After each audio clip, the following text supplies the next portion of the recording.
এবার কি আমরা মাইক্রোমলিকুলের ব্যাপারে পড়তে থাকবো। মাইক্রোমলিকিউলগুলো পড়তে থাকি। 1 নম্বরে কি ধরো অ্যামাইনো অ্যাসিড, নাকি amino acid.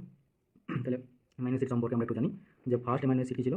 First amino acid যেটা ডিসকভার করেছিল, যে ফার্স্ট অ্যামাইনো অ্যাসিডটা ডিসকভার হয়েছিল সেটা হচ্ছে অ্যাসপারেজিন। অ্যাসপারেজিনে এটা কোথা থেকে তৈরি করা হয়েছিল? এটা হয়েছিল তোমার অ্যাসপারেন্স। কে আবিষ্কার করেছেন?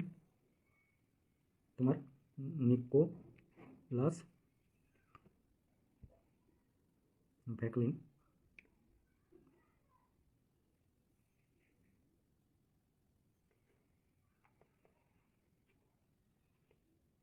মেলিন অ্যান্ড জিন রবিকিউট।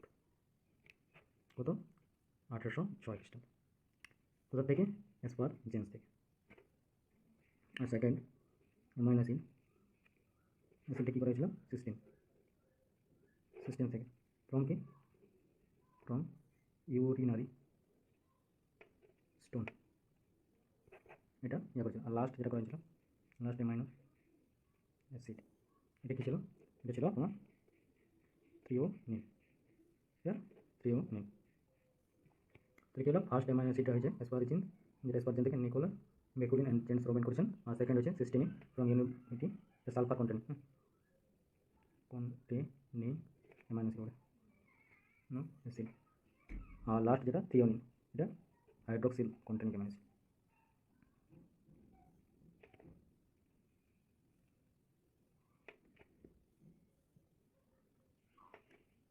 এটা তো হলো। এবার দেখো প্ল্যান্ট হোক বা অ্যানিমেল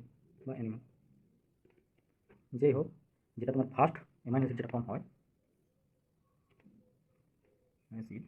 হয় সেটা কী হয়? গ্লুটামিক অ্যাসিড, যেটাকে অ্যাসিডিক অ্যামাইনো অ্যাসিড বলে দিই। এই যে স্পারেন্স, এটা কী বলে? একটা অ্যাঞ্জিওস্পার্ম। আমার এখন কোনো কোয়েশ্চেন আছে কিন্তু কী হয়েছে? Amino acid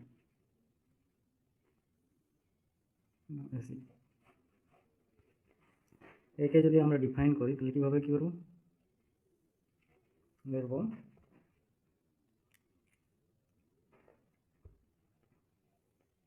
organic compound which have at last one carboxyl group and one amino group. দেখো অ্যামাইনো অ্যাসিড আমরা তাকেই বলবো যার মধ্যে অ্যাট লাস্ট একটা কার্বক্সিল গ্রুপ আর একটা অ্যামিনো গ্রুপ থাকতে হবে,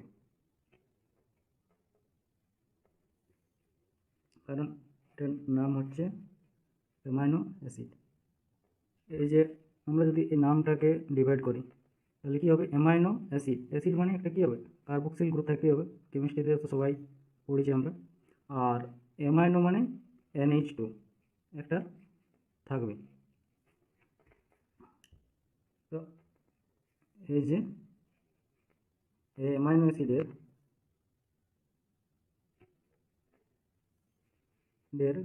এটা কি? এটা হচ্ছে বেসিক গ্রুপ আর এটা হচ্ছে অ্যাসিডিক গ্রুপ।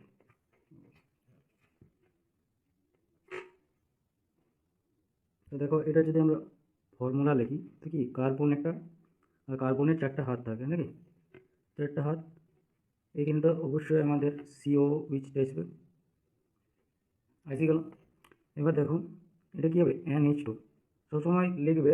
দেখো আমরা অনেক সময় লিখে দিই NH2, কিন্তু মনে রাখবে যে এখানে বন্ডটা কার্বনের সাথে নাইট্রোজেনের হচ্ছে, আর এই হাইড্রোজেনগুলো নাইট্রোজেনের সাথে বন্ড হয়ে আছে। এটা স্পেসিফিক ডিগ্রি আছে কিন্তু থাকে এরকম। তো আমরা সবসময় চেষ্টা কী করবো? NH2 মানে N এখানে থাকবে, H2 এরিয়া থাকবে। এবার এখানে একটা H থাকবে আর এখানে একটা R। এটা কি? ভেরিয়েবল বলে। ভেরিয়েবল মানে এটা চেঞ্জ হবে। দেখো যেমন ডিফারেন্ট অ্যামাইনো অ্যাসিডের কী হবে? আর গ্রুপটা চেঞ্জ হয়ে যাবে, মানে যেমন অ্যামাইনো অ্যাসিড তার আর গ্রুপ আলাদা, ঠিক ঠিক আছে, এই আর্টটার ব্যাপারে তো আমরা কম বেশি সবাই কেমিস্ট্রিতে পড়েছি বা পড়বো।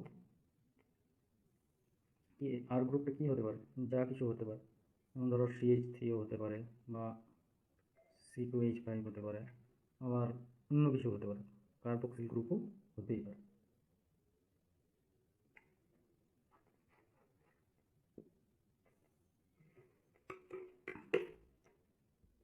তো এইখানে যে কোনো অ্যাসিডের এখানে একটা থাকতেই হবে অ্যাসিড গ্রুপ, একটা হাইড্রোজেন গ্রুপ আর একটা NH3 গ্রুপ, অ্যামিনো অ্যাসিড হতে গেলে।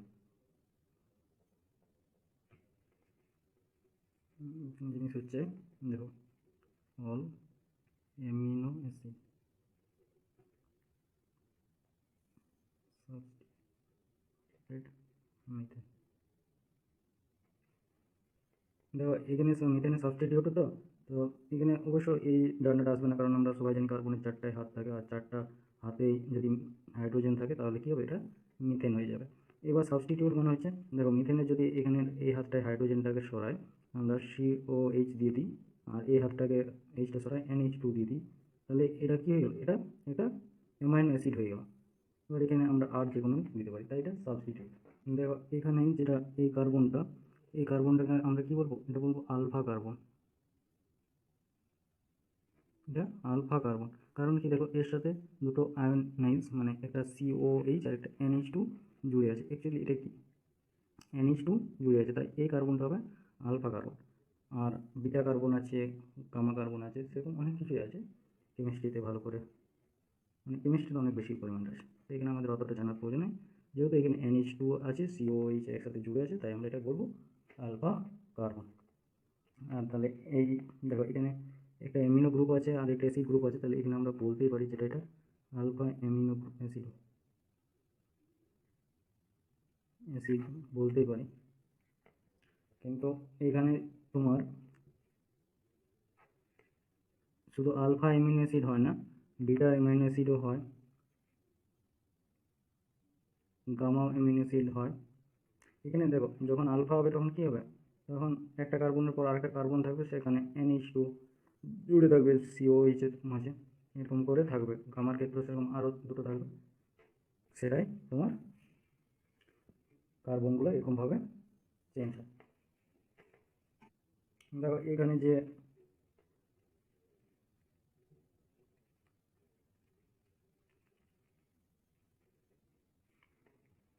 এখানে যে কার্বনটা বলা হয়, এটা কি, এটা আলফা তোমার কার্বন নাকি, আলফা কার্বন। আর এটাকে আমরা কি বলি, এসিমেট্রিক কার্বন, বা একে বলা হয় কাইরাল কার্বন।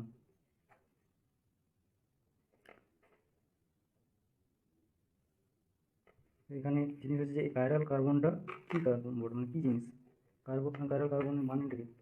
তো কাইরাল কার্বনের মানে হচ্ছে, দেখো যার যে কার্বনটা দেখো একটা ডিফারেন্স গ্রুপ থাকবে, তাকে আমরা কাইরাল কার্বন বলবো নাকি। এটা ডেফিনেশন আমরা লিখতেই পারি, those carbon which have four different group।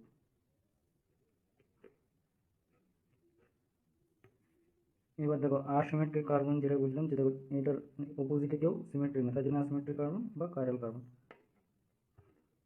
আর দেখো যদি কোনো মলিকুলের কাছে কাইরাল কার্বন থাকে, তাহলে মলিকুলারটা কি অপটিক্যালি অ্যাক্টিভ হয়ে যায়। এটা লিখে দিই, if molecule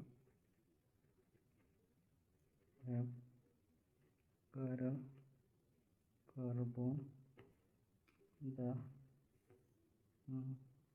molecule is optically active।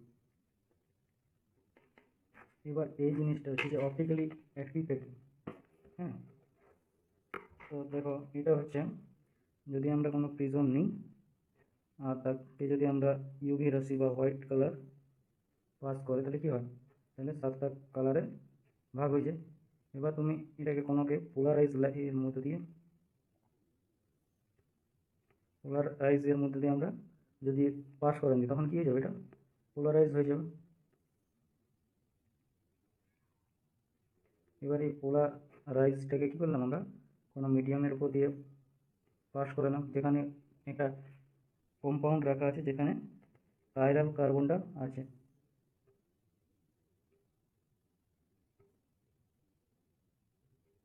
Chiral carbon, দেখো যদি কাইরাল কার্বন থাকে তাহলে কী হবে, এই যে এই লাইটটাকে হয় তোমাকে রাইট হ্যান্ডে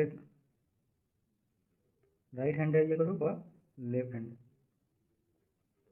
যদি মলিকিউলটা অপটিক্যালি অ্যাক্টিভ থাকে তাহলে কী হয়েছে, ল্যাম্প পোলারাইজকে ডাইরেকশনটাকে কী করে চেঞ্জ করে দেয়, হয় রাইটে না হয় লেফট হ্যান্ড ডাইরেকশনে চেঞ্জ করে রেখে দেবে। ঠিক আছে, এটাই হচ্ছে অ্যামাইনো অ্যাসিডের আমরা কি স্ট্রাকচারটা দেখেছি কী হয়, CCOH, এদিকে থাকে NH2, এরকম লিখলেও ভুল হবে না, এটা হাইড্রোজেন আর এটা আর গ্রুপ। আর এটাই কী ছিল, এটাই ছিল ভেরিয়েবল গ্রুপ, মানে এটা চেঞ্জ হবে। তাহলে এখান থেকে আমরা বলতে পারি, যদি ধরো আর গ্রুপের জায়গায় যদি শুধু হাইড্রোজেন হয়, মানে হাইড্রোজেন থাকে আর গ্রুপটার জায়গায়, তাহলে এখন কী হয়ে যাচ্ছে, CCOOH, H, NH2 আর H, এটা হয়ে গেল। এই যে এই জিনিসটা, এটা কী হলো, এটা হয়ে যাচ্ছে সবার থেকে সিম্পল অ্যামাইনো অ্যাসিড।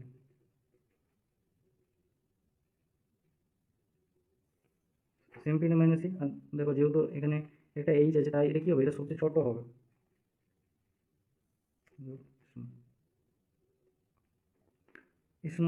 স্মলেস্ট করে দিই, যে সিম্পলেস্ট আর স্মলেস্ট, এটা অ্যামাইনো অ্যাসিড। এটার এই যে এটাকে কী বলা হয়, এটাকে এই যে এই অ্যামাইনো অ্যাসিডটাকে এটাকে বলা হয় গ্লাইসিন। এটা হচ্ছে গ্লাইসিনটাকে তোমার কী হচ্ছে, গ্লাইসিনের সংকেত। তো গ্লাইসিনের সংকেত থেকে বুঝতে পারছো যে এটা হচ্ছে একমাত্র অ্যামাইনো অ্যাসিড, এনবি বলে লিখে রাখতে পারো, যে glycine is the only amino acid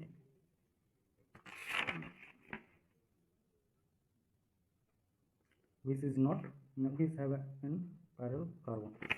দেখো যে অ্যামাইনো অ্যাসিড কি চারটা ডিফারেন্ট গ্রুপ নেই, the only amino acid which have not four different group।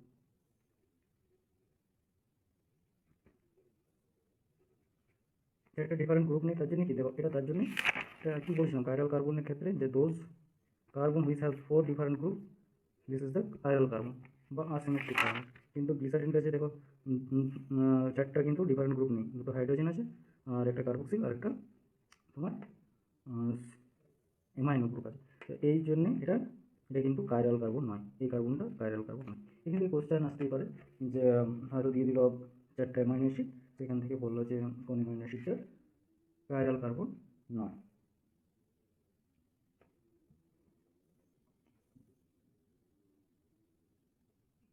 আর দেখো যেহেতু এই কার্বনটা কি, এই কার্বনটার কোনো কাইরাল কার্বন নেই, তাই কী হবে, এটা হবে অপটিক্যালি ইনঅ্যাক্টিভ।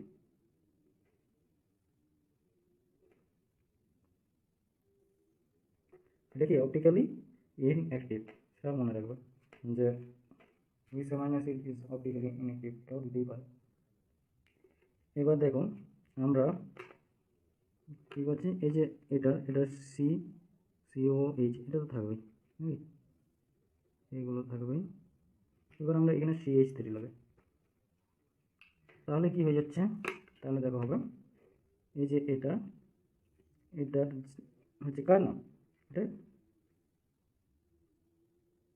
অ্যালানিন, এটা কি অ্যালানিন নাকি।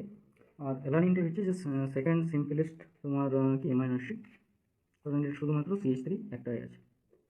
কী করো,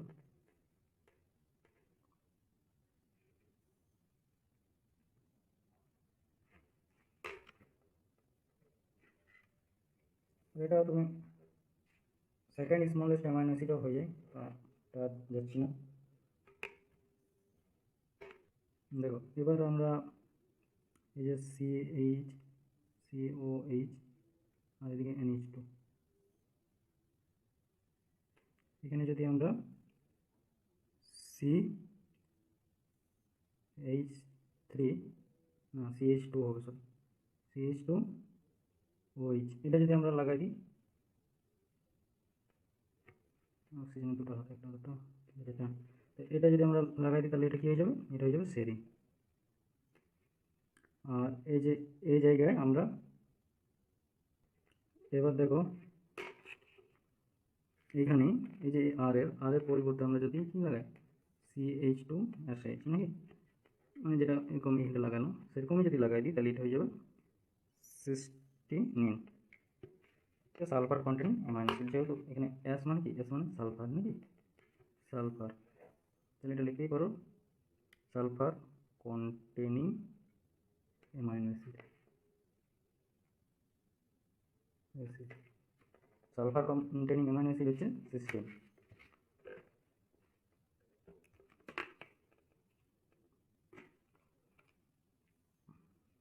এবার দেখো আরেক জায়গায় যদি আমরা পরিবর্তনগুলো লিখে যাই যে CH2COH, তাহলে এটা কি হবে অ্যাসপার্টিক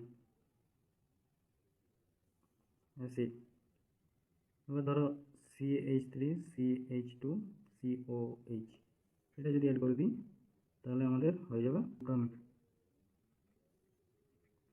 অ্যাসিড। মানে এখানে আমরা আর এর জায়গায় যদি আমরা এইগুলো লাগাই, হ্যাঁ বুঝলে,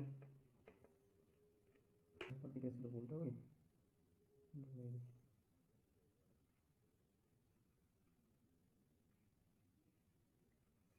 H2COH, এটা হচ্ছে অ্যাসপার্টিক অ্যাসিড। এর যদি আমরা ক্লাসিফিকেশন করি তাহলে কি হবে, দেখো এটা হচ্ছে নেচারে যেটা আছে সেটা তুমি বলতে পারো, এটা তোমার approximate 300 types,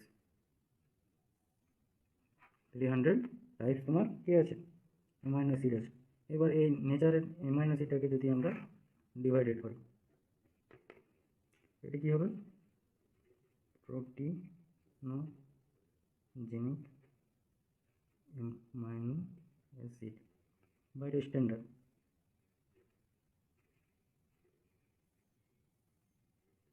standard amino acid তো বলছিলাম, স্ট্যান্ডার্ড অ্যামাইনো অ্যাসিড, নাকি অ্যাপ্রক্স 20 টাইপস পাওয়া যায়। আর এটা বেশিরভাগ কোথায় পাওয়া যায়, অ্যানিমালস বডিতে প্রোটিন হিসাবে, ফাউন্ড প্রোটিন অফ বডি। এটা হয়ে গেল। এটা কি আছে, নন প্রোটিনোজেনিক অ্যামাইনো অ্যাসিড और নন স্ট্যান্ডার্ড অ্যামাইনো অ্যাসিড। এটা কি, এটা তোমার প্রোটিনের মধ্যে পাওয়া যায় না, প্রোটিনসের মধ্যে কিন্তু এটা পাওয়া যায় না, কিন্তু বডিতে প্রেজেন্ট থাকে। প্রোটিনের মধ্যে প্রেজেন্ট থাকে না কিন্তু বডিতে প্রেজেন্ট থাকে। যেমন ধরো এক্সাম্পল হিসাবে নিতে পারো অর্নিথিন,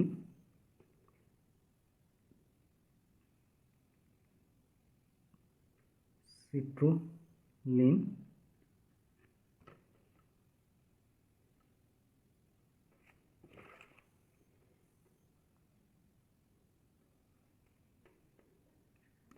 আর কি গাবা,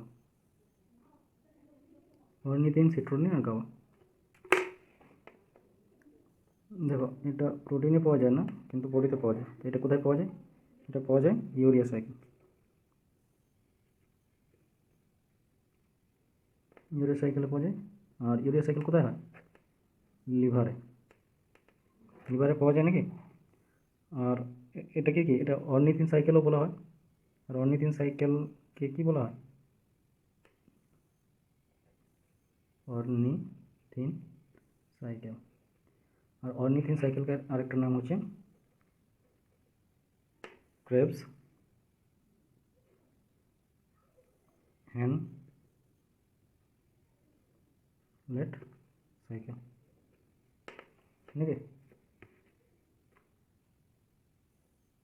ক্রেবস স্লিট সাইকেলও বলা হয়, অর্নিথিন সাইকেলকে আর ইউরিয়া সাইকেলকে অর্নিথিন সাইকেলও বলা হয়।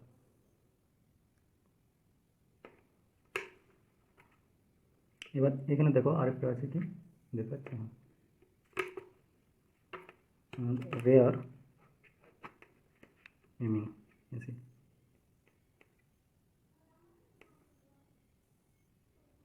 অ্যাসিড নাকি দেখো রেয়ার অ্যামাইনো অ্যাসিডে দুটো থাকে, হ্যাঁ, তো নাম হচ্ছে একটা হাইড্রক্সি লাইসিন লাইসিন আর একটা নাম হচ্ছে হাইড্রক্সি প্রোলিন। এটা এই দুটো কি রেয়ার অ্যামাইনো অ্যাসিড।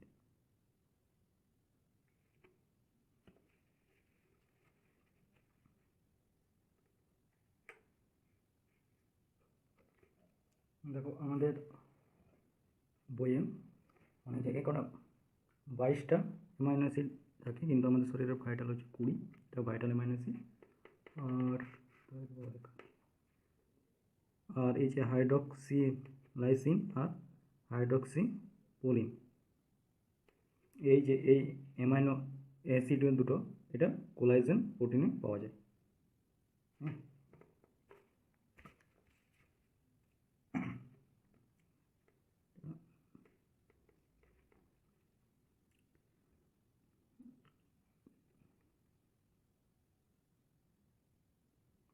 দেখো এটা কোথায় পাওয়া যায়, কোলাজেন আর ইলাস্টিন প্রোটিনে, লিখলাম ফাউন্ডেন।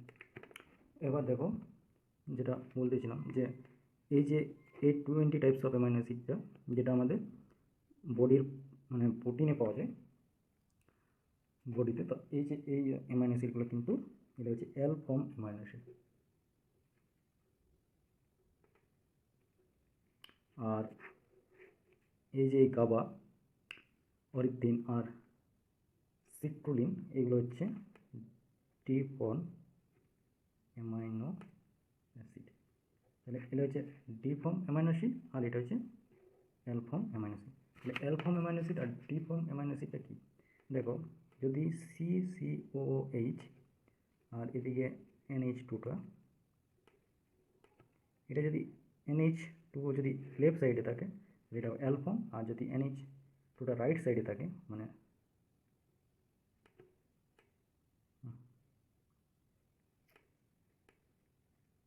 এটা যদি রাইট সাইডে থাকে তাহলে কি হয়ে যাবে, এটা হয়ে যাবে ডি ফর্ম। এটাই এই দুটোর পার্থক্য। তাহলে ডি ফর্ম অ্যামাইনো অ্যাসিড আর এল ফর্ম অ্যামাইনো অ্যাসিড কি বোঝা গিয়েছে নাকি। এবার দেখো এই যে যেটা মনে আসলো, এই যে গাওয়া কিন্তু একটা নিউরো ট্রান্সমিটার বটে, গাওয়া একটা নিউরো ট্রান্সমিটার। এটার ফুল ফর্মটা কি বটে, গামা অ্যামিনো বিউটারিক অ্যাসিড। এই যে প্রোটিওজেনিক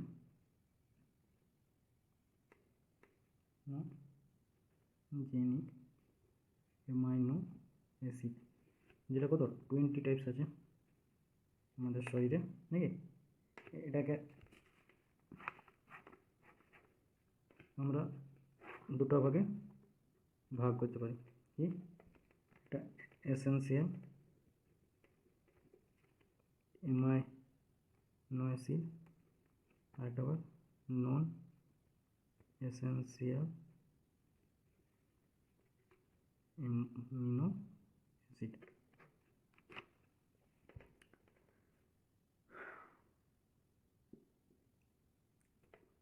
এই যে এসেন্সিয়াল অ্যামাইনো অ্যাসিড কোনটা বলা হয়, দেখো যেটা ওই অ্যামাইনো অ্যাসিডগুলো যেগুলো আমাদের শরীরে কিন্তু মানে তৈরি হয় না, কিন্তু অন্য বাইরে থেকে নিতে হয় মানে ফুড সোর্স থেকে, সেগুলোকে আমরা কি বলবো, এসেন্সিয়াল অ্যামাইনো অ্যাসিড। তো লিখতেই পারো not synthesise in body but must be supplemented from outside that. তো এটা হচ্ছে, তো এইগুলো দেখো এসেন্সিয়াল অ্যামাইনো অ্যাসিডটা অ্যাডাল্টদের ক্ষেত্রে 8টা হয়, আর চিলড্রেনদের ক্ষেত্রে 10টা, ঠিক না? এবার নন এসেন্সিয়াল অ্যামাইনো অ্যাসিড এটা কি, যেটা তোমার বডিতে সিনথেসাইজ হয়। তো দেখো সিনথেসাইজড ইন বডি, দেখো বডিতে যদি সিনথেসাইজ হয় তাহলে কি আর বাইরে থেকে নিতে হবে না। তো লিখতেই পারো not needed to take from outside, যেটা বডিতে তোমার তৈরি হয়ে যাবে সেটা তুমি বাইরে থেকে নেবে কেন। আর এটা কত প্রকার হয়, এটা হয় 10 প্রকার।